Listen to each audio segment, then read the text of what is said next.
Bueno, nuevamente, pastor, nos encontramos aquí otra vez, gracias a Dios. Amén, gracias a Gracias al Dios. Señor, Seguro. ¿verdad? Esta es la quinta parte del foro, Ajá. o conversatorio, como usted lo llamó un día también, que era un conversatorio. Seguro. Entonces, estamos prestos a iniciar ya con el tercer capítulo, ¿no?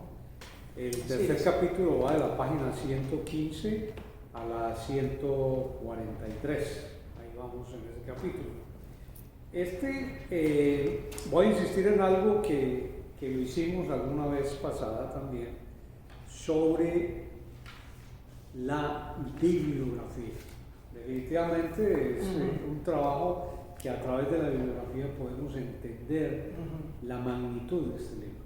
Como usted consultó 8 Biblias, en la página 943, ahí se puede apreciar toda la bibliografía, consultó 8 Biblias, en teología 5 libros, en historia 16 libros, 16 fuentes, en comentarios bíblicos 5, en escatología 13, en glosarios 12 y en diccionarios bíblicos 5, para un total de 64 fuentes. Lo que quiere decir que ahí se puede ver la magnitud del trabajo, el tiempo que le tomó. Un trabajo de 5 años. Sí, exactamente, un trabajo de 5 años, y volvemos a hacer la recomendación para todas las personas que nos escuchan, que nos ven, que esta es una buena oportunidad de poder aprender y conocer más sobre la justicia de los siglos, conocer de Israel, la iglesia y el nuevo pacto de Dios en las edades, ¿no? Como dice, perdona que te interrumpa, Claro, la hermana Sally puso aquí al final, la parte de atrás, dice, este libro ofrece una visión panorámica completa tanto de la historia como de las doctrinas cristianas, analizadas desde la perspectiva de la teología del pacto. Es la culminación de un amplio periodo de acumulación de información fidedigna y de 5 años de trabajo continuo en su producción, 2013-2018. Su contenido es tan claro y tan deseable que seguramente beneficiará a creyentes y no creyentes por igual. Yo creo que estoy convencido de ello, de que una persona que aún no teniendo ningún tipo de conocimiento bíblico o que tenga una interpretación muy difusa de lo que es la religión, podrá tener al terminar de leer este libro una visión general, al menos de todo lo que la palabra de Dios es, lo básico de lo que la palabra de Dios enseña.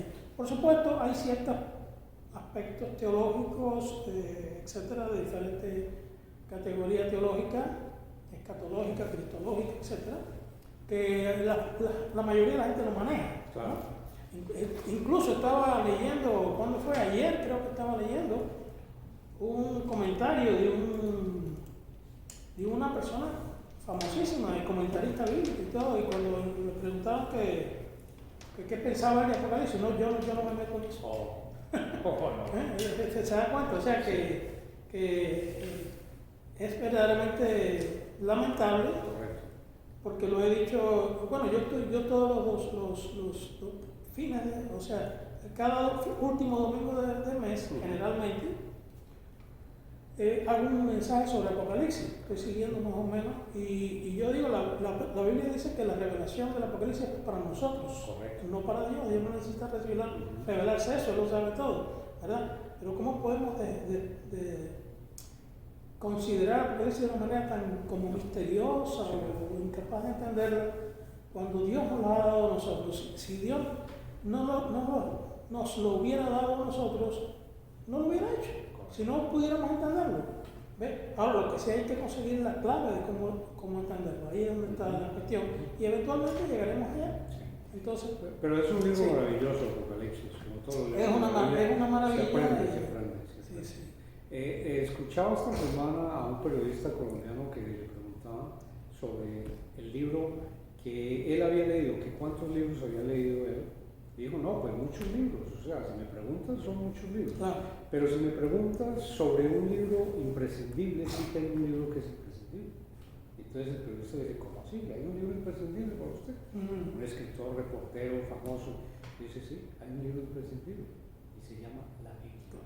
Obvio. Es imprescindible. Seguro. Todos los que leamos, tengamos acceso a la Biblia, como dice la hermana Sadi, sea creyente o no creyente, hombre, aproveche la Biblia, aproveche este tipo de libros como La Justicia de los Siglos, que le sirve para apoyar. Es que como yo dije, hermano, en un mensaje hace algún tiempo, nadie puede ser mayor autor que Dios. Amén. Así es. Tengo una noticia hoy, y es que hemos creado en Facebook una página completa para el libro. Entonces, ¿qué se está haciendo ahí?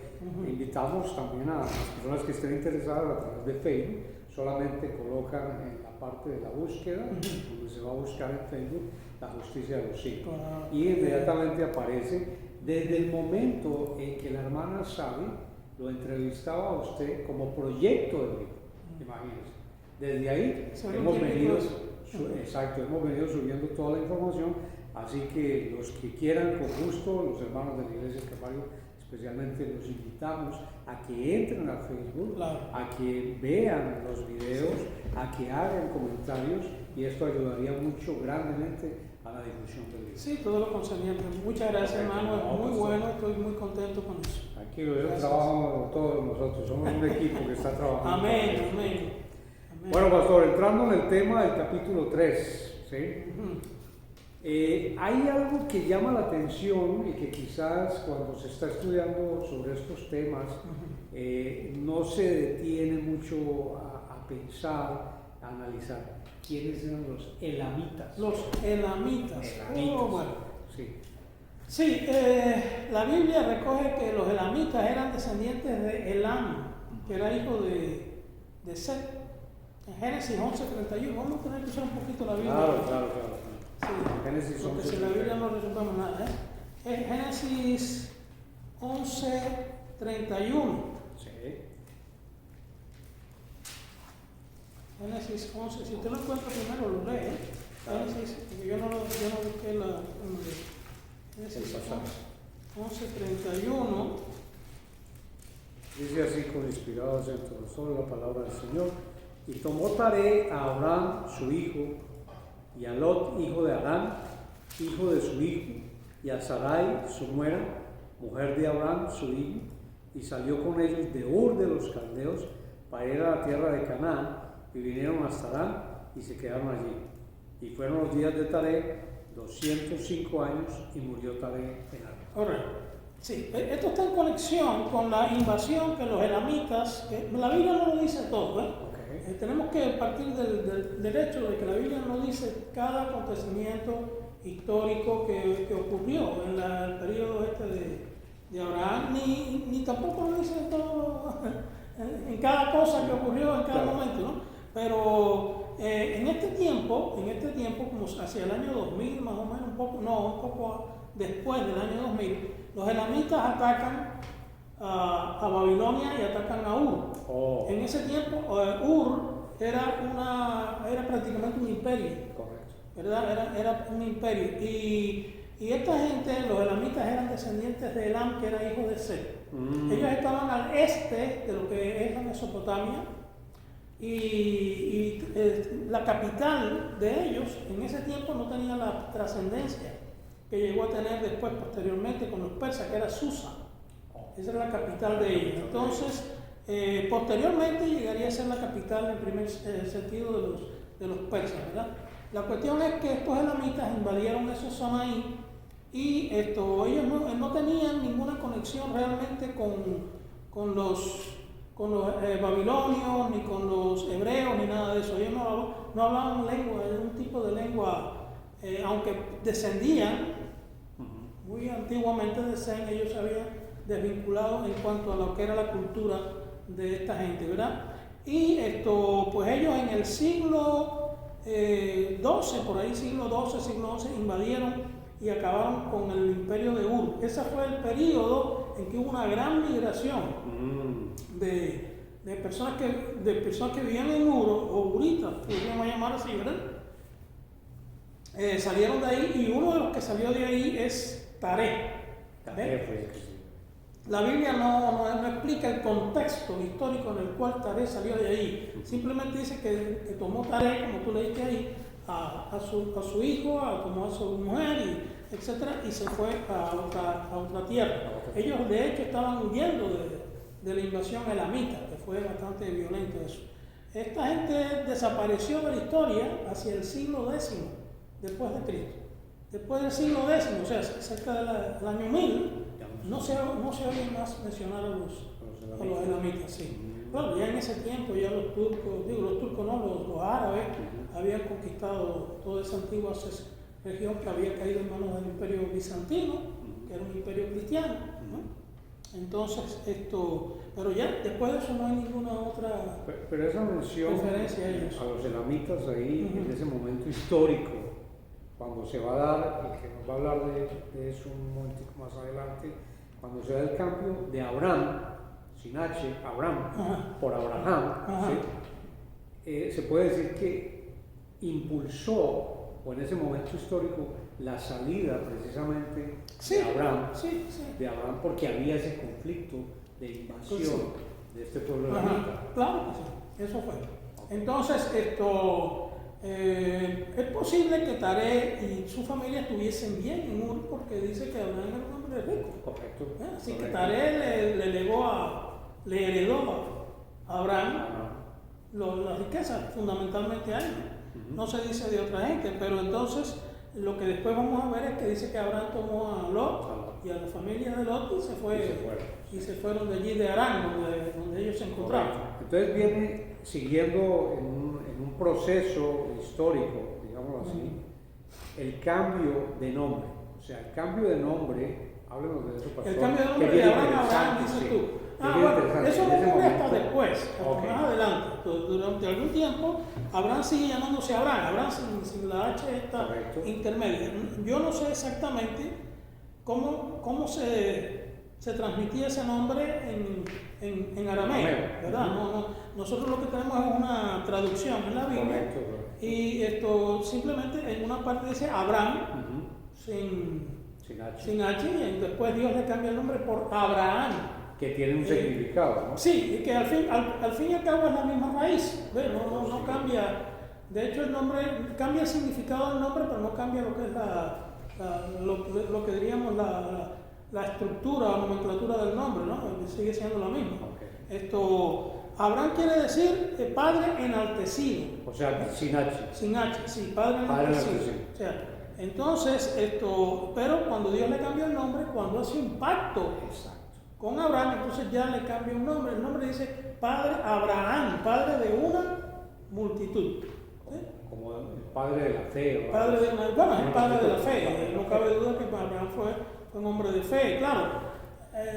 Alguien podría decir, bueno, pero Abraham tenía un contacto con Dios que realmente no lo tenemos nosotros, porque era un contacto casi directo, ¿no? O directo en muchos aspectos. Dios le hablaba, él sabía que Dios le estaba hablando. Nosotros sabemos que Dios nos habla, pero de una manera muy diferente. Dios llega a nosotros por impresiones y nos inspira a hacer algo o nos indica lo que debemos hacer o estamos viendo lo que Él está haciendo en la vida de nosotros a través de los efectos de las cosas que van ocurriendo en nuestra vida. Pero no es lo mismo que como Dios hablaba con Abraham. Él hablaba de una manera directa prácticamente como hablaba con Adán y Eva. ¿Ves? Y como hablaba con Noé y con otros.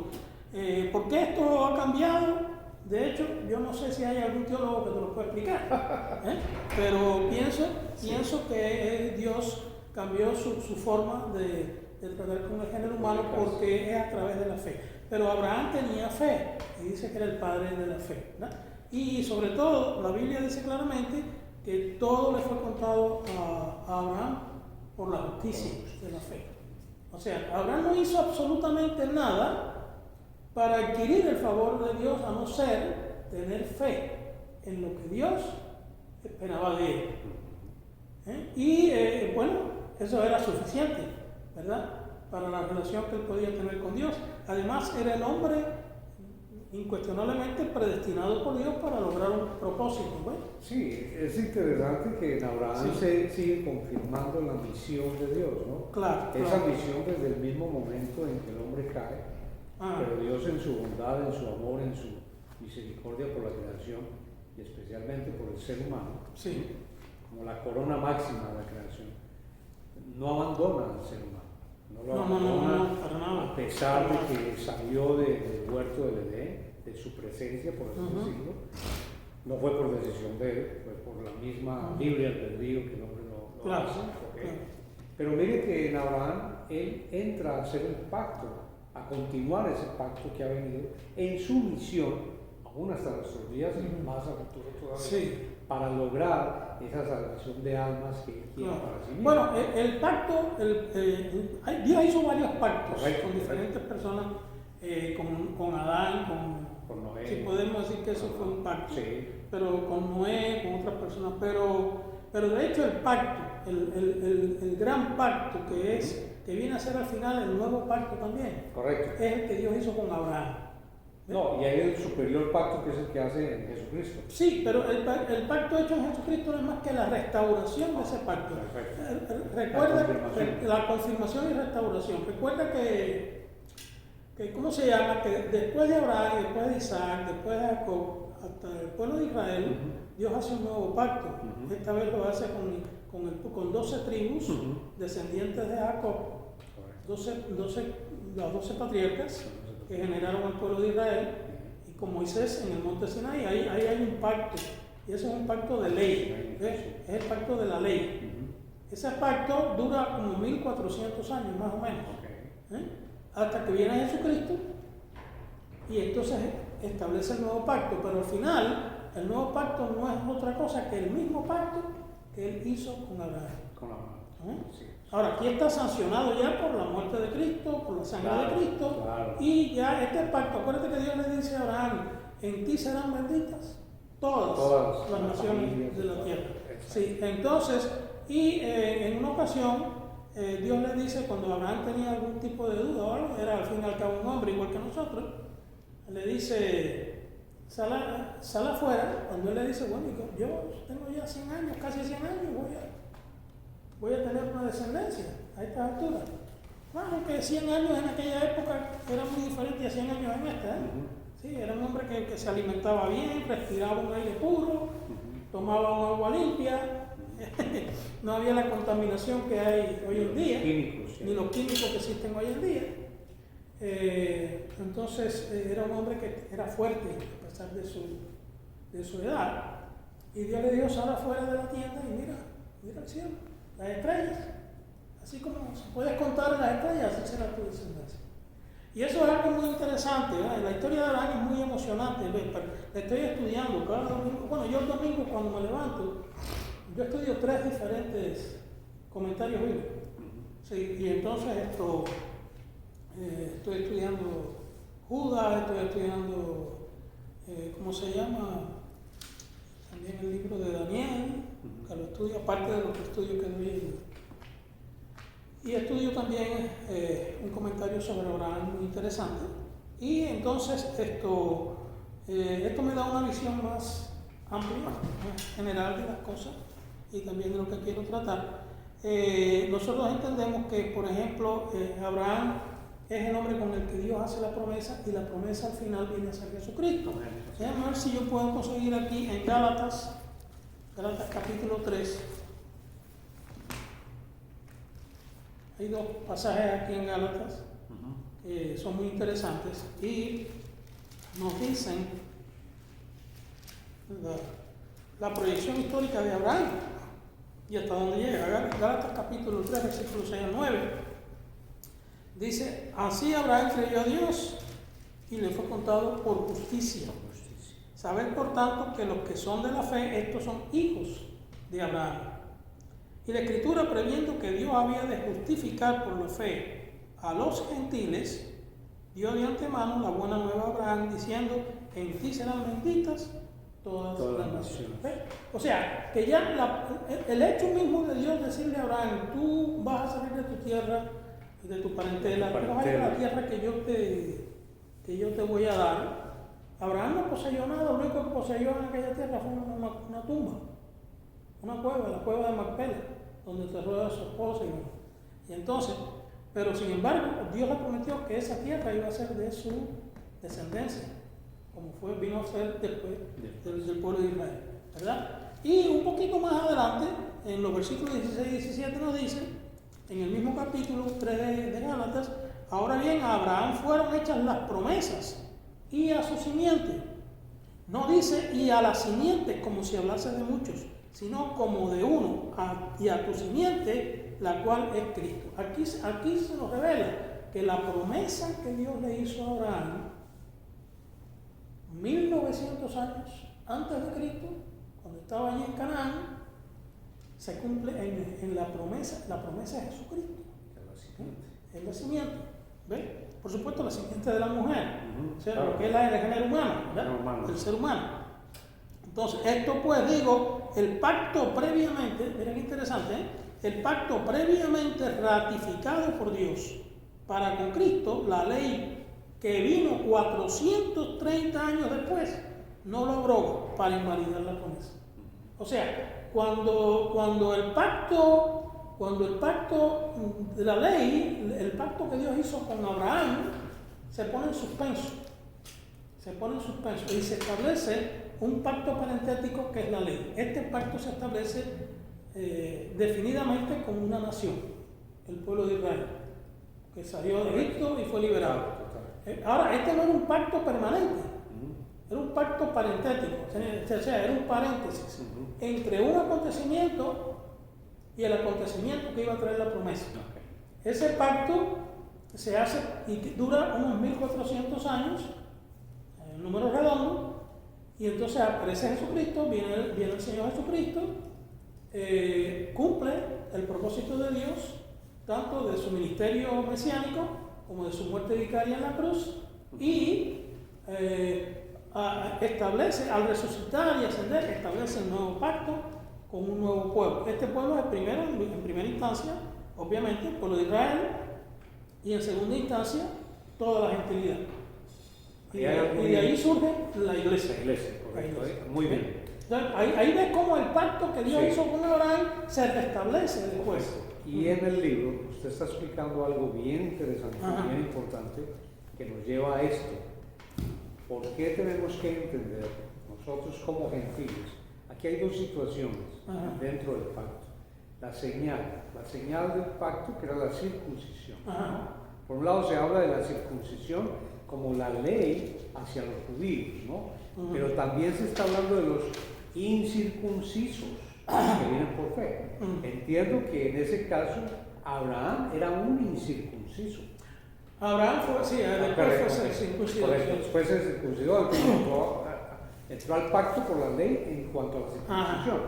Pero resulta que la visión judía, no es que tengamos nada contra los judíos, no, absolutamente. Pero la visión judía resultaba repulsiva. Ahí es donde viene lo interesante de cuando usted hace el comentario de que resultaba repulsiva para ellos en el sentido de que Dios, como lo acabo de decir hace un momento, amaba a todos los pueblos a través de Abraham. Todas las naciones en ti serán benditas. Claro. Entonces, ¿qué pasa con ese Israel? ¿Ellos creían entonces que el pacto era solo para Israel? Bueno, no, sí. Vamos por partes, ¿no? Okay. Primero, la circuncisión no era absolutamente única de los israelitas. Habían pueblos que se circuncidaban. O sea, que la circuncisión no es original del pueblo de Israel. Interesante. Debemos entender eso. Por ejemplo, los egipcios la practicaban, los elamitas la practicaban, los hurritas, los moabitas. Toda esa gente practicaba la circuncisión. Más bien como un hecho. Los amonitas, toda esa gente. Como un hecho de orden. De limpieza. No era exactamente. Para evitar enfermedades. No era exactamente la idea. La idea tenía que ver con un culto agrario, un culto de productividad. Tú sabes, un culto de fertilidad. Esa gente la practicaban para eso. O sea, al circuncidar a un niño, ellos entendían que le daban más capacidad viril para reproducirse. Dios adopta la idea de la circuncisión, pero le da otro enfoque. En este caso, la circuncisión para el pueblo de Israel no tiene que ver nada con culto de fertilidad, sino que tiene que ver con la generación de un pueblo santo para Jehová. Es la diferencia, ¿ves? O sea, en este caso, ¿por qué los judíos o los israelitas? Porque siempre siempre tenemos la mala maña de decir judíos. A todos. Sí, a todo el mundo. Entonces, cuando usted dice judío, usted está excluyendo automáticamente a 11 tribus. Okay. Es verdad, las otras 10 tribus de Israel ya no existen en la forma en que existieron en ese tiempo. ¿Ve? Desaparecieron en la historia. Pero cuando usted dice de judíos antes del año 700, yo sé que la gente no va a estar tomando eso en cuenta porque eso es un poco funny, ¿verdad? Un poco complicado. Y entonces, pero nosotros sí, como historiadores y como estudiosos de la Biblia, tenemos que hacer una diferencia. ¿Ve? En el año 722, las 10 tribus de Israel del norte fueron llevadas por Asiria hacia Mesopotamia, donde estaba la Siria, ¿verdad? Y allí, al cabo de tantos años, se ligaron con otros pueblos, fueron repartidos en Asia Menor, en la parte de Persia, en toda Siria, y las tribus eventualmente desaparecieron. O sea, hoy en día el que sigue diciendo que las 10 tribus de Israel están por ahí, o que vinieron para acá, para América, eso no sabe de lo que está hablando. Ok, sencillamente. Bueno, el fanatismo sirve para todo. Entonces, pero realmente la única tribu que quedaron fueron las de Benjamín y los de Judá. Y la de Benjamín, de hecho, está integrada con los judíos actualmente. Ya no estaban casi prácticamente de la época de Jesús. Con todo y eso, un benjaminista todavía podía decir yo soy benjaminista. ¿Ves? Como decía Pablo, yo soy benjaminista. Pero al mismo tiempo se consideraba judío. ¿Ves? ¿Por qué? Porque ya eso estaba fusionado prácticamente. Ahora bien, puede ser que haya quedado algunos levitas, que hayan quedado algunos zabulonistas, tú sabes, dentro del pueblo. Pero eso no es una tribu. Entonces, descendientes de esa gente, a estas alturas, después de casi 3.000 años, ya esa gente está integrada. ¿No? Es más, los mismos judíos actuales, no existe ningún judío puro en este momento. Los judíos se llegaron con rusos, con alemanes, con italianos, con franceses, con españoles. En América Latina hay un montón de gente que son de judíos, pero están ligados con otras razas, con otros pueblos, ¿verdad? Así que tú no puedes decir que es un judío 100% honestamente judío. Exactamente. Entonces, pero como decimos, la pasión alcanza para todo, ¿no? Entonces, la cuestión es que esa era la situación de ellos. El ser circuncidado a mí me convierte en parte del pueblo de Dios.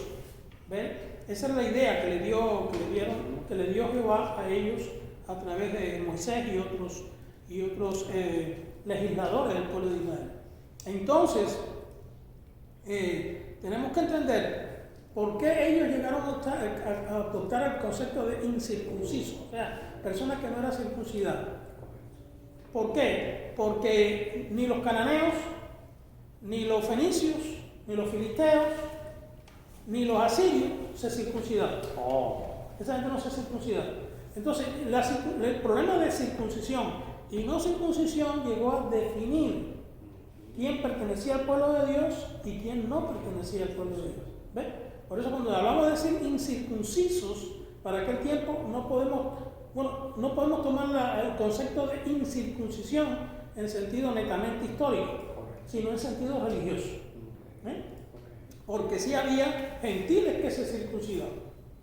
Entonces, pero no tenían, lo vuelvo y lo repito para que no haya confusión, no tenían el concepto religioso que tenía para los judíos. ¿Ok? Entonces, hoy en día, después de que el Señor vino, después que se estableció el nuevo pacto, el concepto de circuncisión ha cambiado. Nosotros en alguna manera seguimos siendo un poco judíos en nuestra forma de pensar. Sí, porque recuerda que nosotros usamos una diferenciación entre lo que es cristiano y lo que es mundano. Sí. ¿Ves?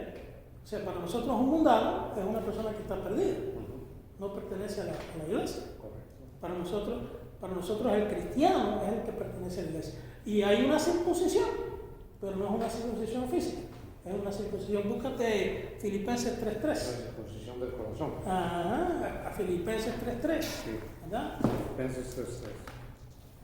Sí, es cierto. Y no es el único pasaje en la Biblia que habla de eso. Ajá.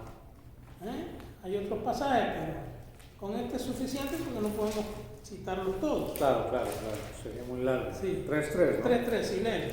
Porque nosotros somos la circuncisión, los que en espíritu servimos a Dios y nos gloriamos en Cristo Jesús, no teniendo confianza en la carne. Perfecto, si tú lees desde el versículo 1, te está haciendo la comparación en que dice los mutiladores del cuerpo. Sí. ¿Ves? O sea, los judíos. Eso era tremendo, porque había una división muy grande entre los judíos. Después vamos a llegar allá, a ese punto, de lo que era la circuncisión y la circuncisión a la forma en que Pablo lo entendió y que llegaron a entender los cristianos. Aquí nos vemos que sí sigue habiendo una circuncisión, pero es una circuncisión espiritual. O sea, es la circuncisión que hace el Espíritu Santo en el corazón de aquella persona que es creyente. Sí, correcto. Es cuando el creyente, el que cree, que ya conoce al Señor y deja el viejo hombre, deja ese viejo hombre, empieza el nuevo nacimiento. Por así decirlo. Claro. Entonces se aplica lo de Nicodemo. Entonces ahí ya viene, entiende perfectamente que para poder lograr muchas de esas promesas que el Señor ha hecho en su palabra, Él tiene que nacer de nuevo. Se circuncida. Claro. ¿no? Y déjame decirte, la circuncisión del Espíritu no es totalmente ajena al Antiguo Testamento. No. La Biblia dice circuncidar el prepucio de vuestro corazón. ¿De acuerdo? Sí. Entonces, eso quiere decir que, y estamos hablando del Antiguo Testamento. No sé, ahora mismo la cita no la tengo. Pero sí había la intención de Dios, era que el ser humano cambiara tanto de mente como de espíritu. Porque al final él sabía que con los judíos podía lograr alguna cosa, pero no el objetivo que tenía para la humanidad. Con respecto a la actitud, a la repulsa, a la repulsa que ellos tenían, sí, a esa fue una cosa completamente natural que ocurrió. Al principio no estaba, él consideraba, los judíos consideraban con justa razón de que ellos eran un pueblo exclusivo. Correcto. Es exactamente igual que nosotros los cristianos. Y cuando tú vas a lo que es la historia secular, ¿no? Bueno, secular y religiosa al mismo tiempo, la historia de la iglesia, no solamente secular. Pasó en la historia, pero al mismo tiempo es historia de la iglesia. El caso de las persecuciones contra el Imperio Romano contra la iglesia fue producto de la actitud de exclusivismo que tenía la iglesia cristiana. O sea, nosotros somos los verdaderos creyentes, nosotros adoramos al verdadero Dios. ¿Ves? Ustedes están adorando a demonios. Por eso nosotros no podemos aceptarlo a ustedes como otro. Para un pagano, no importaba si era Buda, si era Zoroastro, si era Horus, si era Seti, si era quien sea, ellos aceptaban a cualquier dios porque todos los dioses tenían un valor para ellos. No importa, es como para los paganos actuales que tú ves que adoran, unos son santeros y también van a la iglesia católica y participan en todas estas cosas y entonces y también van a ver un espiritista. Entonces yo eso no lo logro entender. Pero es más o menos la mentalidad pagana que existía en el siglo I. Y cuando vienen esta gente diciendo no, solamente hay un Dios verdadero, ¿verdad? Y cuando le dicen, oye, tú tienes que adorar a César, un pagano no tenía ningún problema en tomar una pizca de incienso y ponerla frente a la estatua del César. En cada ciudad había 2 o 3 lugares donde tú podías hacer eso. ¿Ves? No había ningún problema, ellos adoraban a César y adoraban a un burro que lo pusieron ahí que dijera que era Dios, a ese lo adoraban también, eso no había ningún problema. Todo era inclusivo. Pero ahora viene un grupo exclusivo que dicen que no, que el único Dios es Cristo. Y por supuesto había un precedente en el pueblo de Israel, que decían que el único Dios era Jehová, ¿verdad? Y también se habían ganado la malquerencia de esta gente pagana, de los griegos, de los asiáticos, de los romanos, etc. ¿Por qué? Porque ellos no creían en los dioses paganos. Entonces, y ahora viene otro grupo que al principio fue tomado como una parte de los judíos, pero poco a poco empezaron a ser percibidos como que eran una rama o una religión diferente. Y entonces los judíos estaban excluidos de adorar a César. No había problema con eso. O sea, un judío podía estar en el Imperio Romano, caminar de arriba abajo, no tenía que llegar a ningún lado a echar una pizca de incienso a ninguna frente a ninguna estatua, porque Roma le había dado primero a los griegos, primero Alejandro, cuando Alejandro estuvo en Jerusalén, en la conquista de unos 300 y tantos años antes de Roma, él le otorgó a los judíos el derecho de la religión de Roma, aceptó eso. Y Roma entendió que esa religión ellos la tenían de muchos siglos atrás y que debían ser respetados. Pero cuando viene un grupo diferenciado, y ese grupo no solamente está compuesto por judíos, cristianos, creyentes, sino que está compuesto por gentiles, entonces, exactamente, entonces ya tú eres un traidor. Ya tú eres un traidor. ¿Ves? Entonces tú no me quieres adorar a mí. Hacer eso era un acto de fidelidad al Estado romano. Ahí te puedes dar cuenta que era un Estado totalitario. Sí, en Roma, el Imperio Romano era parecido a lo que es el fascismo. La gente a veces la gente que no conoce historia no puede hacer esa comparación. Por ejemplo, fascismo viene de un término que es fascio. Fascio, era un haz de varilla con un hacha en la punta. En el Senado romano habían 2 lictores que se llamaban, cada cual tenía un fascio que lo hacía descansar sobre el hombro. Ese fascio, estaba significándole algo a los senadores. Esos senadores que estaban ahí discutiendo las leyes eran aristócratas todos. Ahí no había ningún muerto de hambre allí. Todos eran aristócratas. Sí, entonces, pero al mismo tiempo esos lictores que eran esclavos, les estaban diciendo a esa gente: no hay nada que esté por encima del Estado. Ni tú estás por encima del Estado. Por lo tanto, si tú haces algo, el lictor, que era un esclavo, sacaba una varilla de esas y claro, era ordenado por los demás, ¿no? Y era azotado si hacía algo contra el Estado, para demostrarle que él no estaba por encima del Estado. De ahí viene fascismo, ¿no? Era la idea de Mussolini. Ahora bien, ¿qué es lo que pasaba? Que en el Estado romano, igual que en el Estado fascista, después posteriormente, y nazista, había negocios privados. Tú podías hacer tu negocio, nadie te lo quitaba, había todo tipo de transacción mercantil, comercial, etc. O sea, la persona en ese sentido era libre. También tú podías adorar a cualquier dios.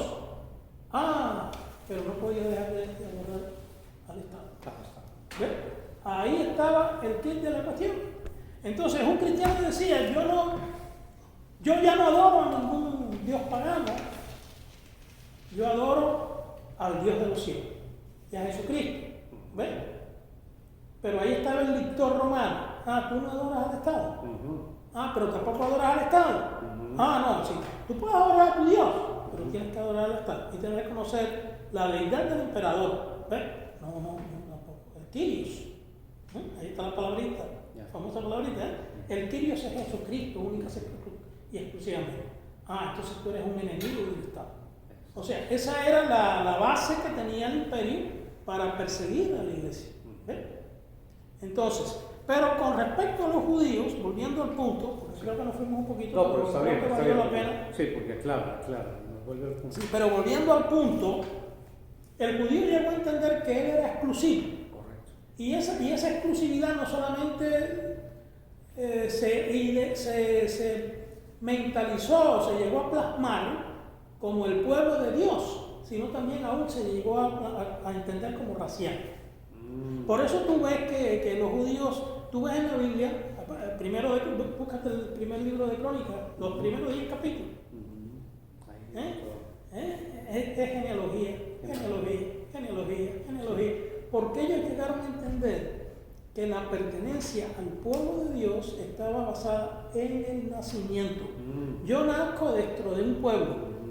Este pueblo en el que yo nazco se llama el pueblo de Israel. Y ese pueblo de Israel es el pueblo de Dios. ¿Ves? Por lo tanto, yo soy parte del pueblo de Dios. Esa es la razón, hermano, por la que después hubo tanto problema con los cristianos primitivos. Antes de los primeros 50 años. Sí. que los judíos cuando se convertían, y sobre todo los fariseos, que se convertían al evangelio, ellos decían, espérate, sí, nosotros somos judíos y tenemos todo el derecho de ser cristianos porque Cristo vino a morir por nosotros. ¿Ves? Ahora, si un gentil se convierte, ese gentil se tiene que circuncidar y guardar la ley. O sea, se tiene que hacer israelita. Es el mismo caso. Yo lo he dicho en varias ocasiones. En la iglesia, en estudios y todo. He dicho esto. Un judío no importaba que tú fueras africano, que tú fueras griego, que tú fueras asiático, que fueras chino. No importa. Y hasta el día de hoy igual. Tú llegas y dices, yo creo en Jehová, yo quiero guardar la ley, yo rechazo a Jesucristo, yo no creo en el Evangelio, yo creo en el Antiguo Testamento, en las promesas para el pueblo de Israel. Ellos no te dicen que no, ellos no te rechazan. O sea que en ese aspecto podemos decir, el judaísmo no es racista, no es racista. Pero entonces tú tienes que rechazar todo lo demás, hacerte judaísta y circuncidarte si eres hombre. No sé con las mujeres exactamente qué tipo de ritual se hace, pero supongo que debe haber algún tipo de ritual también. Ahora bien, la persona se hace judaísta y ya pertenece al pueblo de Israel. Esa es la misma mentalidad que tenía un fariseo cristiano o que tenía un judío cristiano que no fuera fariseo. O sea, porque estaban educados en eso. ¿Ves? Entonces, o sea, tú eres ahora cristiano igual que yo, tú aceptaste a Cristo como tu Salvador, perfecto, el Espíritu Santo te tocó y te cambió tu corazón, pero ahora tú tienes que venir a formar parte del pueblo de Israel, circuncidarte y guardar todas las leyes de Moisés. Y esto provocó un problema tremendo en la iglesia primitiva, ¿verdad? Porque entonces tuvo que venir un concilio en Jerusalén, que está en el capítulo 15, y demostrar que los gentiles, aunque formaban parte de la iglesia de Dios, no estaban sometidos a la situación esta ritualista de Moisés. Sí, es curioso que de todas maneras, siempre que miramos la historia, y lo estamos experimentando acá en este momento, terminamos hablando de la iglesia en ese preciso momento histórico. Claro. Años, cientos de años después de lo que estamos hablando de Abraham, ¿no? Porque estamos enfocándonos en Abraham, en esa visión judía repulsiva en la época de Abraham, y luego nos lleva hasta la época de déjame hacerte una aclaración. Yo no creo que Abraham tenía esa visión. Porque Abraham no era judío. Exacto, no era judío. O sea, eso es una cosa que viene posteriormente como un producto del establecimiento de una ley. Okay. ¿No? Aunque Abraham sabía que él estaba llamado a formar un pueblo especial. Correcto. Es más, usted mismo en esta parte que nos viene hablando, que está como en la página 126, 127, algo así, más o menos. Por ahí viene hablando de un tema que es bien espinoso y que muchos no entendemos porque no hemos estudiado bien a profundidad, y es ese sacerdocio melquisedecano. Ahora sí tenemos un tema muy amplio, es sí. un tema. No, y hay un tema enseguida todavía más fuerte que está en la página 127. El dispensacionalismo ha dividido al pueblo de Dios en dos mitades. Un pueblo racial, ¿sí? Determinado por genealogía y por descendencia familiar, que hace un momento explicó. O sea, el pueblo de Israel natural. Y otra, un pueblo de carácter espiritual, o sea, la iglesia, que nada tiene que ver con el Israel natural ni con las promesas divinas que ellos presumen les pertenecen a Israel con exclusividad. O sea, esto ya está explicado, ya lo leí, pero viene más adelante también hablando de ese sacerdocio, que para muchos de nosotros cuando empezamos a mirar esto, oye, pero ¿qué pasó aquí? ¿Qué pasó? Estoy casi seguro, Iván, que antes de este tiempo sabías muy poco de Melquisedec. Seguro, no sabía. Y no solamente, pero no es problema tuyo, es de casi todos. ¿Por qué? Porque estamos limitados a una interpretación. Bueno, no estamos limitados a una interpretación. El que quiere estudiar sabe que no existe una sola interpretación. Sí, pero primero, esto es un tema para demorarse un poquito aquí. Pero entendamos que el hecho del personaje Melquisedec es una piedra en el zapato para el dispensacionalismo. Te voy a explicar por qué. Déjame leerte aquí literalmente. A veces nos gritan en el mismo oído y no escuchamos. Escuchamos lo que queremos o lo que nos atrae y no lo que verdaderamente se revela ante nuestros ojos. No hay dicho más cierto que el peor ciego es el que no quiere ver. Muchos cristianos han sido acostumbrados a una interpretación en la cual el sacerdocio de Melquisedec es prácticamente obviado o relegado a un cuarto de desahogo como algo molesto e incómodo de tratar. Si logramos entender plenamente cuál es el significado del sacerdocio de Melquisedec, el dispensacionalismo se hunde, sencillamente se hunde, porque va contra lo que ellos proclaman. Esto es tan importante que a mí me gustaría ir poco a poco, aunque no lo termináramos ahí. Claro, sí, no terminamos, pero es bueno empezar la historia, por qué Abraham va a Melquisedec, cuál es el momento. Bueno, para que nos cuentes fue al revés, Melquisedec fue donde al revés, o Melquisedec fue donde Abraham. Sí. En fin, hay una entrevista de los dos, pero Sí, ¿qué pasó ahí? Ok, está la guerra que Dorolaomer hace contra los sirinitas, aparte esa de la liga sirinita, que fueron a pelear contra la liga de los mesopotámicos y fueron derrotados. Abraham lo ayudó. Ellos fueron derrotados y se llevaron a Lot, se llevaron a una serie de personajes, lo que indica que Lot era un personaje importante en Sodoma, porque si no, no se lo hubiera llevado. Exactamente. Pero entonces Abraham, al enterarse de que Lot está prisionero, pues reúne a sus amigos y dice que con 300 o 400 hombres, no me acuerdo cuánto, fue y atacó de sorpresa a esta gente y liberó a Lot. Ok, después de esta batalla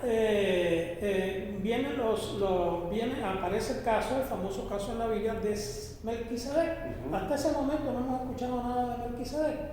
Entonces, ¿quién es Melquisedec? ¿De dónde salió Melquisedec? Oh, aquí está el problema, que es una especie de nudo gordiano que hay que desatar. O sea, la historia del nudo gordiano. Gordio era una ciudad cuando Alejandro invadió el imperio persa, era una ciudad y entonces había una carreta de bueyes que tenía un nudo tan arrevesado y tan complicado que nadie lo podía desatar. Y entonces le dijeron a Alejandro, ¿no? El que desate ese nudo va a ser el dueño de Asia. Y Alejandro se puso, muchacho de 20 y pico de años en aquel tiempo, delante del nudo. Y entonces, fíjate, cuando vio el nudo como estaba, simplemente cogió, sacó la espada y lo cortó. Y ya, se acabó el misterio. Y al final, eso le dio una moral tremenda a sus soldados y conquistó Asia. ¿Ves? Ahora bien, entonces, esta cuestión de Melquisedec se convierte en una especie de nudo gordiano que si uno no lo va descifrando a través de la Biblia, se pierde. Y de eso se aprovecha esta interpretación para confundir un poco la idea. Por ejemplo, en Hebreos que dice, quizás tengamos que leer un poquito sobre eso. Aquí no tengo el pasaje de Hebreos, lo tengo en otro lado. Pero en Hebreos capítulo 7, mira cómo empieza esto. Hebreos 7, dice usted. Hebreos capítulo 7. Sí, 7, tú verás. Porque esto sí hay que tratarlo con cuidado porque si no, no lo entendemos. O lo pasamos por alto y eso sí sería fatal. El capítulo 7 habla del sacerdocio de Melquisedec. Exactamente. Pero ahí hay una razón importante. Esta Biblia no me yo soy el que no puedo. Capítulo 7, versículo. Dice, porque este Melquisedec, rey de Salem, o sea, lo que era la antigua Jerusalén antes de ser sacerdote del Dios Altísimo, que salió a recibir a Abraham. O sea, ahí vemos que Melquisedec era primero que todo un rey. En la antigüedad, decirle a alguien rey era que eras rey. No es como hoy que te digan, tú eres la reina de belleza y de hecho no eres reina nada. Oye, tú eres el rey, tú eres el bárbaro. No, yo sigo siendo el rey. No. Cuando alguien en la antigüedad te decía, tú eres un rey, es que tú eres un rey. Tú estás gobernando sobre un reino. Tenía el poder. Tenía un poder en un reino, ¿verdad? Entonces, esa es la primera cosa que vemos. La segunda que vemos es que nos dice que recibir a Abraham, o sea, él es el que viene. Primero te dice que es rey, después te dice de dónde era el rey. Sí. Era el rey de Jerusalén, sí. en aquel tiempo. Sí. Entonces, o sea, la ciudad de paz. Ajá. Dice, sacerdote, Sí. ahora mira cómo lo identifica, ¿no? Sacerdote del Dios Altísimo. El Elión, en hebreo. Sí. El Elión. O sea, no se conocía a Dios como Jehová.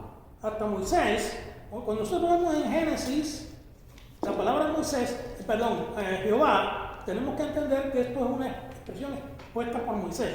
¿Ves? O sea, nadie conoció, ni Abraham conoció a Dios como Jehová, el Elión, el Dios Altísimo, el Dios de los cielos. Así que vemos que es sacerdote, el rey es sacerdote.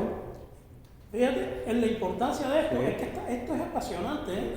Sí, o sea, él es un rey y al mismo tiempo es sacerdote. Para ser rey tenía que gobernar sobre una región. En este caso era rey de Jerusalén y posiblemente de una región más amplia. Sí. Y para ser sacerdote era alguien que era como el sumo sacerdote de esa religión. O sea, de la religión del Dios Altísimo. Y esto nos dice ya algo muy importante, que salió a recibir a Abraham, que volvía de la derrota de los reyes y le bendijo. Él bendice a Abraham. Ahora te está diciendo que el más importante en ese tiempo, que muchos de nosotros podemos confundirnos, no era Abraham. El representante de Dios en ese tiempo no era Melquisedec. Si es todo un nudo gordiano. Es un nudo gordiano, ¿no? Sí. Pero la Biblia te desata ese nudo gordiano cuando uno la quiere entender. Correcto, sí. Entonces, no cuando se deja confundir. Por lo tanto, dice, a quien asimismo, mira lo que dice el verso 2, a quien asimismo dio a Abraham los diezmos de todo, cuyo nombre significa, primeramente, Rey de Justicia, Malak-Sedec. Estamos por descubrir que Melquisedec no es un nombre propio, es un título. Malak, Rey, Sedec, justicia, Rey de Justicia. Rey de paz. Exactamente, bueno, Rey de Justicia. Entonces, está representando, el león es considerado el Rey de Justicia. Entonces, o el Dios de la Justicia. Y así fue presentado por Abraham, ¿verdad? Por Moisés posteriormente. Entonces, dice, también Rey de Salem. Esto es Rey de paz. ¿Ves? O sea, de la ciudad de la paz. Ahora mira lo que dice aquí, y aquí es donde viene la confusión. Sin padre, sin madre, sin genealogía, que ni tiene principio de días ni fin de vida, sino hecho semejante al Hijo de Dios, permanece sacerdote para siempre. Ok, un dispensacionalista lee esto y dice, este era Jesucristo encarnado, el Logos encarnado. O ¿cómo se llama? O presentado como en forma de hombre, una teofanía. Ok, no puede ser una teofanía. ¿Por qué razón? Primero, es rey de un lugar. Segundo, es sacerdote de ese lugar. Si tú eres rey de un lugar, tú estás gobernando y no vas a gobernar por un día. Si tú eres sacerdote, tú estás ejerciendo una función sacerdotal y no la vas a ejercer por un día. O sea, que esa persona seguramente pertenecía a una línea de reyes cuyo título era Melquisedec. No sabemos el nombre real del individuo. Y gobernaba sobre una nación o sobre una región, como era en la antigüedad, y era sacerdote del culto al Dios Altísimo. Ahora, cuando te dice sin padre, la expresión acá, en el versículo 6 te explica qué es eso. El dispensacionalista te dice, volviendo al caso, este era una teofanía del Hijo de Dios. Si eso es así, tenemos entonces que el Hijo de Dios, volviendo a lo que dije de que era un rey y era un sacerdote, se encarnó previamente a casarse con María, cosa que la Biblia no lo aprueba en ninguna parte. La Biblia solamente habla de una encarnación del Verbo. En Juan 1:14 dice: este verbo se hizo carne. ¿Ok? Es la única parte. ¿Me avisa si estamos fuera de tiempo? Ya estamos terminando ya, porque aquí, bueno, entonces para no ser tan largo esto, ¿verdad? Entonces, pero podemos continuar la próxima. Pero vamos a decir lo básico. Entonces, ellos te dicen: tú, bueno, no tenía ni genealogía, no tenía madre, no tenía padre, no tenía principio de día, no tenía fin de vida, solamente, si usted lo toma así, ese texto así, el único que puede hacer eso es Jesucristo, ¿verdad? Entonces, pero realmente eso no es lo que dice el texto más adelante. Y el texto más adelante lo aclara, ¿eh? Entonces dice: pero aquel cuya genealogía, pues bueno, debemos leerlo todo para poder entenderlo. Dice el verso 4: considerad pues cuán grande era este a quien aún Abraham, el patriarca, dio diezmos del botín. Ciertamente los que de entre los hijos de Leví, aquí ya entramos en quién, en el pueblo hebreo, reciben el sacerdocio, tienen mandamiento de tomar el pueblo los diezmos según la ley, es decir, de sus hermanos, aunque estos también hayan salido de los lomos de Abraham. O sea, los levitas, que eran el único sacerdocio autorizado para el pueblo de Israel, reciben el diezmo del pueblo de Israel, ¿verdad? Pero en este caso, Melquisedec recibió el diezmo de Abraham. Correcto. Por lo tanto, era el sacerdote del Dios Altísimo. Sí. ¿Ve? Ahora aquí en el verso 6 te aclara esto de sin principio de día y demás. Pero aquel cuya genealogía no es contada de entre ellos, ¿de entre quién? De los levitas. Tomó de Abraham los diezmos y bendijo al que tenía las promesas. Aquí está la clave de todo el asunto, ¿verdad? Déjame leerte esto. La ignorancia de las perspectivas bíblicas es tan grande que aún personas eruditas en asuntos bíblicos, precisamente por la interpretación que se han endilgado, ¿verdad?, creen que Melquisedec era encarnación previa del verbo o logos de Dios. La Biblia no apoya semejante interpretación en ninguna parte. Primero, la Biblia solamente habla de una encarnación del verbo. ¿Okay? Juan 1:14. Segundo, el ser rey en la antigüedad quería decir exactamente eso, que una persona era rey de un lugar o reino. Tercero, el mismo texto del capítulo 7 de Hebreos aclara en qué sentido Melquisedec era sin padre, ni madre, ni genealogía. Simplemente Melquisedec no era de la descendencia de Abraham, era un gentil. Bueno, Abraham era gentil también, pero no, él no fue de la descendencia de Abraham, sino que era un sacerdote rey de Elión, de una categoría gentil antes de que existiera el pueblo de Israel. Lo que significa que no tenía padre, ni madre, ni genealogía, es que no tenía parte racial, ni era contado con el pueblo racial de Israel. No tener principio de días ni fin de vida significa que era su sacerdocio, venía desde los días de Set, de la línea setita. Era una forma de hablar de hebrea del significado para significar antigüedad. Y para remarcar la semejanza sacerdotal no esencial con el Hijo de Dios, que es un sacerdote eterno según el orden de Melquisedec. Ahora bien, los judíos vivían sometidos a genealogías que demostraban su pertenencia física al pueblo de Dios. Por eso es tan importante este pasaje de Hebreos que aclara que el verdadero sacerdocio eterno de Cristo no está vinculado a ninguna situación genealógica. Eso es lo que está tratando de explicar el escritor de Hebreos. Fuera Pablo, fuera Bernabé, fuera Apolo, quien fuera. De la misma manera, la iglesia es un pueblo interracial que no está sometida a los prejuicios raciales para salvación. Es lo que estamos hablando. Juan 1, 2 y 3. Léelo. Juan 1, 2 y 3. Sí. Es lo que estábamos hablando. Vamos a leer Juan 1, 2 y 3. 2 y 3, sí. Capítulo 1. 2 y 3.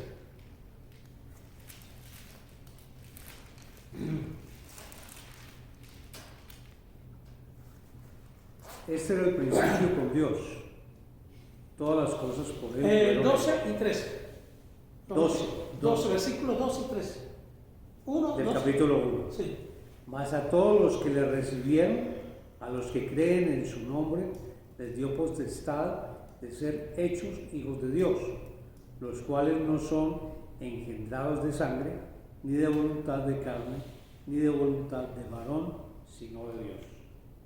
¿Te das cuenta? Ahí está la conclusión. El prejuicio que los judíos tenían con respecto a la genealogía y que la siguen teniendo hoy en día, determina que un judío es uno que nace de una madre judía. Sí. Y que una persona que pertenece al pueblo de Dios debe nacer de es israelita. ¿Ven? Ujú. Y eso fue lo que trajo todas las discusiones que después trajeron al Concilio de Jerusalén y todo, y seguir, y todavía hay cristianos confundidos que quieren seguir guardando la ley, guardando el sábado y haciendo todo eso. ¿Ven? Entonces, ahí te está diciendo que pasa la cuestión de una categoría racial o nacional a una categoría espiritual.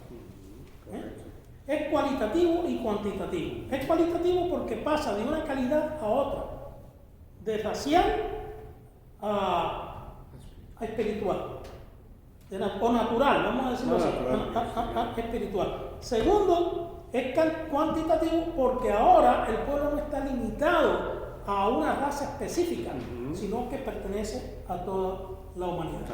¿Verdad? Entonces, por eso la iglesia es católica. ¿No? ¿Te das cuenta? Sí, católico es universal. Entonces, ellos no pueden interpretar eso así, porque dejarían de ser el pueblo que son. Cuando un judío llega a convertirse y a creer en Jesucristo, entonces lo entiende. Pero el judío ortodoxo, tú pasas por delante de un judío ortodoxo y él no te mira. Y si te mira, él no ve a Iván Gil, un ser humano. Él ve un perro, un gollín, un perro. Un gentil, uno de las gentes, ¿ves?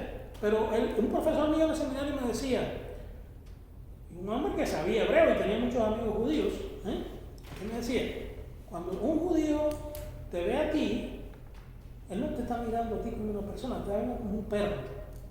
Eres un enemigo del pueblo de Dios, eres un idólatra, un pagano. ¿Ves? Entonces nos encontramos con una persona que está fuertemente prejuiciada, producto de lo que le enseñan, de lo que ellos interpretan. ¿Ve? Por eso ellos tratan de por completo aislarse. Un gentil no va a estudiar en la escuela judía, no se lo permiten, aunque quiera, aunque tenga millones, no se lo permiten. Porque esa es una persona que tiene que hacerse judía para ir a una escuela judía. Entonces, es un prejuicio terrible. Cuando Melquisedec viene y bendice a Abraham y profetiza también, porque dice, Dios va a hacer una nación grande de ti. Tenemos un profeta, un sacerdote y un rey. Cuando Jesucristo viene, Él está bajo la ley, se somete toda su vida ministerial, Él está bajo la ley de Abraham, bajo la ley de Moisés. Cuando llega el último día, el Señor en la Pascua hace el nuevo pacto. Sí, con 2 hebreos, pero con 2 hebreos cristianos, que es lo que los dispensacionalistas olvidan decir. Ese es el núcleo de la iglesia. Y cuando Él muere, que Él dice, consumado es, el velo del templo se rasga de arriba abajo, igual que el sacerdote hebreo se rasgó la vestidura de arriba abajo. Dios rasga el velo, el melec, ¿cómo se llama? El melec, de arriba abajo, y se ve el lugar santísimo que nadie podía ver. Quiere decir, ya esto no funciona para nadie. Ahora lo que funciona es esto, el sacrificio de Cristo, que Él, el hebreo lo dice claramente, Él ha entrado en el lugar santísimo de su propio ser. Esto es un poquito difícil para algunos hermanos que no quiero definir, pero hay hermanos que no logran entender plenamente este asunto. Pero es hermoso y al mismo tiempo es tremendamente significativo. El Señor entra en su propio santuario, en su propia santidad, y se entrega, se ofrece con su sangre a Dios.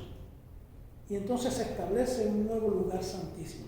Ese lugar santísimo es el cielo, donde Cristo está en este momento gobernando, después de su resurrección y ascensión.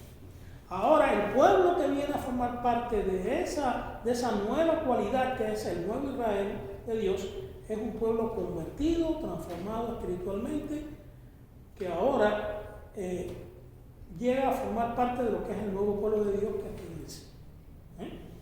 Entonces, volviendo al último, para concluir, ya con esto vamos a concluir.